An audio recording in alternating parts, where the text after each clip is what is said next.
Hello friends, मैं विष्णु कुमार चौधरी। आज का जो अपना टॉपिक रहेगा वो रहेगा इन्फ्लुएंस लाइंस के ऊपर। इन्फ्लुएंस लाइन डायग्राम क्या होते हैं, ठीक है। आज अपन बेसिक इंट्रोडक्शन देखेंगे। तो इन्फ्लुएंस लाइन होता क्या है और होने से पहले समझिए कि ज़रूरत क्यों पड़ती है, ठीक है कि नहीं। तो इसको ऐसे समझिए कि जब आपने बीम्स पढ़ रखा है तो आपने देखा कि अगर किसी बीम पे या किसी भी स्ट्रक्चरल एलिमेंट पे, यू कैन से कोई भी एलिमेंट हो, चाहे बीम हो, चाहे कॉलम हो, चाहे ट्रस हो, कुछ भी स्लैब हो, तो जब उस पर लोड आता है तो उसमें डिफ्लेक्शन होते हैं, ठीक है कि नहीं है। अब कुछ स्ट्रक्चर्स तो ऐसे होते हैं जहाँ पे स्टैटिक लोड काम करता है, जबकि अपने पास में मैक्सिमम स्ट्रक्चर्स वो होते हैं जहाँ पे मूविंग लोड्स होते हैं। जैसे फॉर एग्जांपल आप ब्रिज ले लीजिए, ठीक है कि नहीं। अगर ब्रिज ले रखा है आपने तो आप देखोगे कि उस पर जो व्हीकल्स होंगे वो चलते रहेंगे, तो लोड होगा जो मूव करेगा, ठीक है। एक 50 टन का अगर मान लीजिए ट्रक आया जिसमें लोड हो रखा है, वो चलना शुरू करेगा आपकी स्टार्टिंग से और एंड तक जाएगा, तो एक तरह से मूविंग लोड हो गया वो, ठीक है कि नहीं। तो उसका किसी पर्टिकुलर पॉइंट पे क्या इम्पैक्ट होता है और यू कैन से किसी मूविंग लोड के कारण उसकी स्ट्रक्चर कैसा बिहेव करती है, ये अपन को पता चलता है इन्फ्लुएंस लाइन से, ठीक है। इन्फ्लुएंस लाइन डायग्राम बनाते हैं। ये जो डायग्राम होता है पर्टिकुलर किसी रिएक्शन के लिए, शेयर फोर्स के लिए, बेंडिंग मोमेंट के लिए, किसी एक पर्टिकुलर सेक्शन के लिए बनाया जाता है, ठीक है कि नहीं। कि जैसे फॉर एग्जांपल कोई सिंपली सपोर्टेड बीम था, मैं ड्रॉ करता हूँ। सिंपली सपोर्टेड बीम था, जैसे मान लीजिए ये सिंपली सपोर्टेड बीम था, इसमें कोई क्रिटिकल सेक्शन है या कह सकते कोई ओवरहैंग था उसमें। यहाँ पे मान लीजिए क्रिटिकल सेक्शन, ठीक है। कोई लोड आएगा, यहाँ से आएगा पॉइंट लोड, और वो चलता चलता चलता चलता यहाँ तक पहुँचेगा और फिर आगे तक चला जाएगा। तो उस मूविंग लोड पर जब यहाँ पे भी रहेगा, एक बार यहाँ पे भी रहेगा, एक बार यहाँ पे भी रहेगा, और अलग अलग पोजिशन पे रहेगा, तो उसके कारण इस पर्टिकुलर लोकेशन पे क्या फ़र्क पड़ रहा है, ये अपन को इन्फ्लुएंस लाइन डायग्राम बताता है, ठीक है। तो एज यू कैन सी, इसका जो डेफिनेशन है वह है कि when the applied load is not fixed such that moving, fix नहीं है, मूव कर रहा है, we use influence lines to determine the impact of live moving loads at a single point as the load moves across the beam.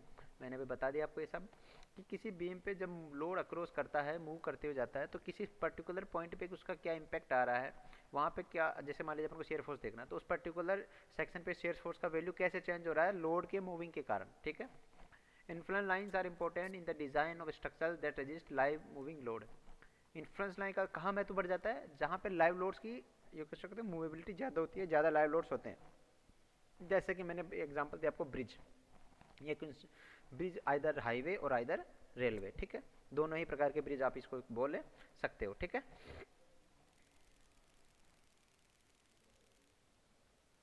तो थोड़ा आगे चल लेते हैं, ये थोड़े इन्फ्लुएंस लाइन आगे देखेंगे इसको।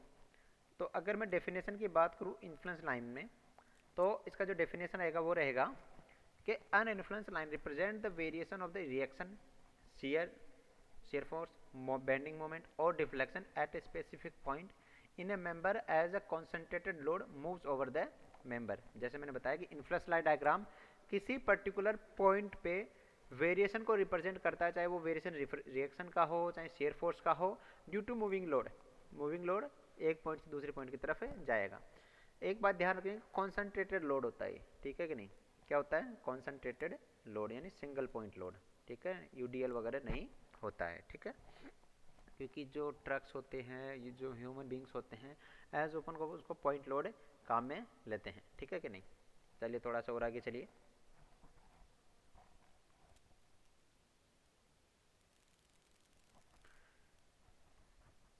अब इन्फ्लुएंस लाइन का ऑब्जेक्टिव क्या होता है। ऑब्जेक्टिव इसका यह है कि they provide a systematic procedure for determining how the reaction, shear force, bending moment or deflection in a given part of a structure varies as the applied load moves about on the structure। मतलब किसी structure को load जा रहा है तो उसके behaviour कैसा होगा, ये इसका मेन ऑब्जेक्टिव रहता है अपन को प्रोवाइड करवाने का, variation of the different aspects, ठीक है। अब कोई बोले कि साहब इन्फ्लुएंस लाइन में और बेंडिंग मोमेंट डायग्राम में क्या फ़र्क होता है। तो जो इन्फ्लुएंस लाइन डायग्राम बनता है यू कैसे बेंडिंग मोमेंट डायग्राम की तरह बनता है, या कोई सा भी डायग्राम जैसे शेयर फोर्स डायग्राम उसकी तरह बनता है। तो इसमें मेन फर्क होता है क्या, डिफरेंस क्या होता है। Difference between constructing an influence line और कंस्ट्रक्टिंग अ शेयर और बेंडिंग मोमेंट डायग्राम। तो इसमें जो मेन है वो इसका डेफिनेशन ही है। तो influence line represent the effect of a moving load only at a specified point on member.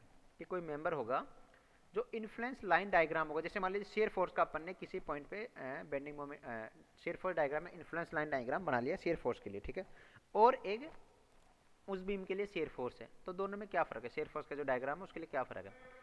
तो अगर ILD इन्फ्लुएंस लाइन डायग्राम की मैं बात करूंगा तो वो केवल एक पर्टिकुलर लोकेशन पे ही शेयर फोर्स का वेरिएशन बताता है अलग अलग मूविंग लोड की पोजीशन के लिए। जैसे मान लीजिए एक मैंने बीम बना दिया, ये बीम है, ठीक है कि नहीं, ये बीम है, ठीक है, इसमें मेरे को ये सेक्शन देना है और इसके लिए मेरे पास जो ILD आ गया, जैसे मान लीजिए फॉर एग्जांपल इसका जो ILD है वो ऐसा बन गया। तो अब देखिए अगर लोड यहाँ पे रहेगा तो शेयर फोर्स का वैल्यू इस सेक्शन पे कितना रहेगा, 0। मैक्सिमम कब होगा, जब यहाँ पे आ जाएगा। मिनिमम कब होगा, जब एंड पॉइंट पे रहेगा, कुछ यहाँ पे रहेगा, तो इसका जो ये जो यू कैन से हाइट है, ये उसको शेयर फोर्स के वैल्यू को रिप्रेजेंट करता है। ये पूरा डायग्राम एक पॉइंट के लिए है कि जब लोड यहाँ पे रहेगा तो कितना शेयर फोर्स होगा और लोड कहीं और रहेगा तो कितना शेयर फोर्स रहेगा इस पर्टिकुलर पॉइंट पे, ठीक है, समझे। उसको एक और समझिए, जो शेयर फोर्स ILD होता है शेयर फोर्स के लिए किसी सेक्शन पे, वो एक ही सेक्शन पे शेयर फोर्स बताता है वेरियस लोकेशन की। देखिए जब लोड यहाँ पे रहेगा तो कितना आएगा, यहाँ पे रहेगा तो कितना रहेगा इस पर्टिकुलर सेक्शन पे, जबकि जो शेयर फोर्स का जो एक्चुअल डायग्राम होता है वो हर पॉइंट पे अलग अलग शेयर फोर्स बताता है। अगर मान लीजिए इस पॉइंट पे अगर मान लीजिए UDL लग रहा होगा तो इस लोकेशन के कारण, फिक्स लोकेशन के कारण इसका जो शेयर फोर्स का डायग्राम है वो भी ऐसा ही बनेगा, ठीक है, बनेगा एक जैसा ही, लेकिन ये क्या करेगा, अलग अलग पॉइंट पे शेयर फोर्स का वैल्यू बताएगा, जबकि इसमें एक ही पॉइंट पे शेयर फोर्स की वैल्यू अलग अलग लोकेशन के लिए बताता है, ठीक है। तो इसका जो डेफिनेशन पढ़ेंगे थोड़ा और आपको फायदा मिलेगा। तो influence line represent the effect of a moving load only at a specified point on a member. Bending moment diagram represent the effect of fixed loads at all points along the axis of a member. जैसे मैंने बताया कि हर point पे effect बताता है और ये केवल एक फिक्स पॉइंट पे इफेक्ट बताता है, ठीक है कि नहीं। चलिए थोड़ा सा और आगे चलते हैं।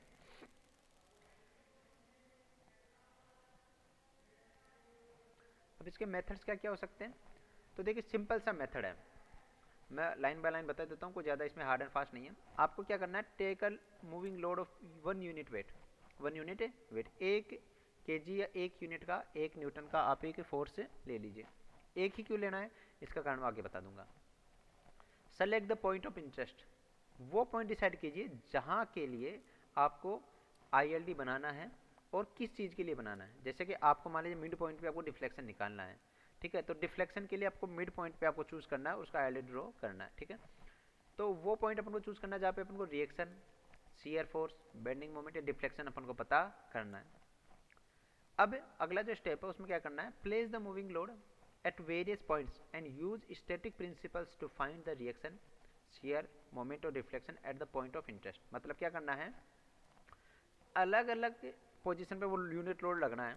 यूनिट लोड रखने के बाद में, अब जैसे आपके सिलेबस में केवल स्टैटिकली डिटर्मिनेट स्ट्रक्चर है, you can say simply supported beam है, तो उस केस में आप स्टैटिक इक्विलिब्रियम की जो कंडीशंस है वो अप्लाई करोगे तो उस पर्टिकुलर पॉइंट पे आप shear force, bending moment, deflection या रिएक्शन निकाल सकते हो।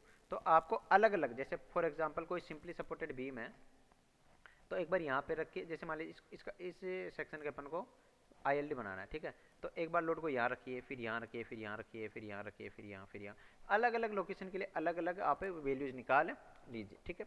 जब वैल्यूज आपके पास में निकल जाएगी तो उसके बाद में क्या करोगे आप, plot the values of reaction, shear, moment और deflection over the length of beam computed for the point under consideration, ठीक है। और उस अलग अलग पॉइंट्स को आप जब ड्रॉ करोगे, ठीक है, प्लॉट को वैल्यूज को प्लॉट करके उसको ड्रॉ कर दोगे तो आपके पास में एक्चुअल में वो जो आपके पास बेंडिंग मोमेंट का डायग्राम है वो मिल जाएगा, सॉरी ILD का डायग्राम आपको मिल जाएगा, ठीक है।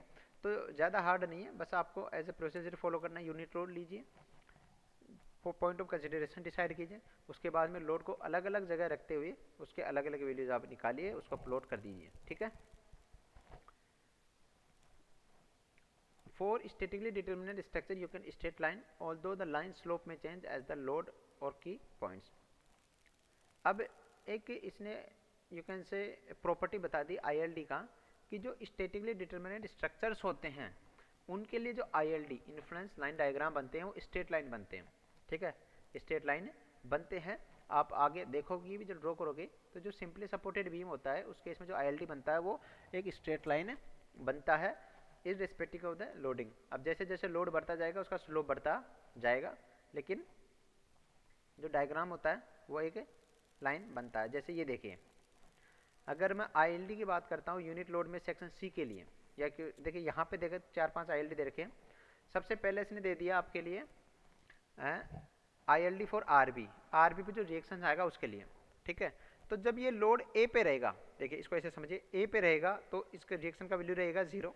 जब बी पे ही आ जाएगा तो रिएक्शन का वैल्यू जाएगा 1, ठीक है। और जब एक्स पे जाएगा तो x/L इसका वैल्यूज रहेगा। अब इसको बनाते कैसे हैं, अगर इसको आरबी के लिए भी निकालना है तो आप यूनिट लोड को पहले ए पे रखिए, उसका वैल्यू निकालिए, फिर किसी एक्स डिस्टेंस पे रखिए और फिर बी पे रखिए। जब अलग अलग वैल्यूज रख जाएगी तो आप उसको प्लॉट करिए और उसको मिला दीजिए एज ए स्ट्रेट लाइन, ठीक है।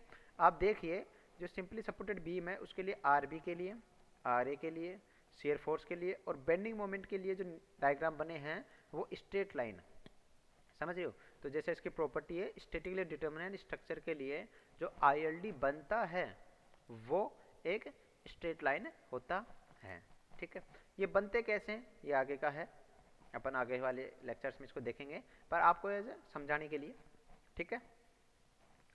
अपन अलग से ही इनका एक एक दो क्वेश्चन करके देखेंगे कि ILD कैसे ड्रॉ करना है। अब अभी कोई मैंने बताया था कि वाई यूनिट लोड, तो देखिए सबसे बेसिक चीज़ तो ये है कि यूनिट लोड आप एक लोगे और कल को आपके पास में लोड का मान बढ़ गया तो आप सीधा उसको मल्टीप्लाई करके उसका वैल्यूज निकाल सकते हो। As we can say 1 is easy to multiply by the weight of anything or any number of things I want। कुछ भी लोड आ जाए उसके लिए 1 का फैक्टर है, उसमें आप W मान लीजिए, W से गुणा करके आप उसकी वैल्यूज निकाल सकते हो, पहली बात तो ये। दूसरा, influence lines are popular for studying the impact of moving variable loads on bridges and other structures. जो मूविंग लोड होता है वो यूनिट ना होकर कुछ भी हो सकता है, तो बेसिक जो फंडा है कि एक से एक निकाल दीजिए और फिर उसको मल्टीप्लाई करते जाइए, ठीक है। तीसरा, to obtain the reaction shear moment deflection due to any applied load multiply the ordinate of influence line diagram by the values of the load. वो जैसे मैं बता चुका हूँ, बार बार एक ही चीज़ को रिपीट करने से कोई मतलब नहीं है, ठीक है। थोड़ा सा और आगे चलिए।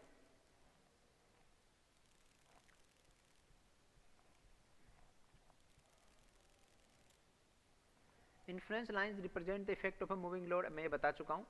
जो शेयर फोर्स और बेंडिंग मोमेंट होता है वो पूरे लोड के लिए अलग अलग पॉइंट्स पे अलग अलग उसको शो करता है, ठीक है। तो मेरे हिसाब से ये इन्फ्लुएंस लाइन का आपको बेसिक आइडिया लग गया है। अब अपन लोग अगला जो लेक्चर रहेगा उसमें ILD ड्रॉ करके देखेंगे कि कैसे ILD ड्रॉ किया जाता है, ठीक है। चलिए आज के लिए इतना ही, थैंक यू।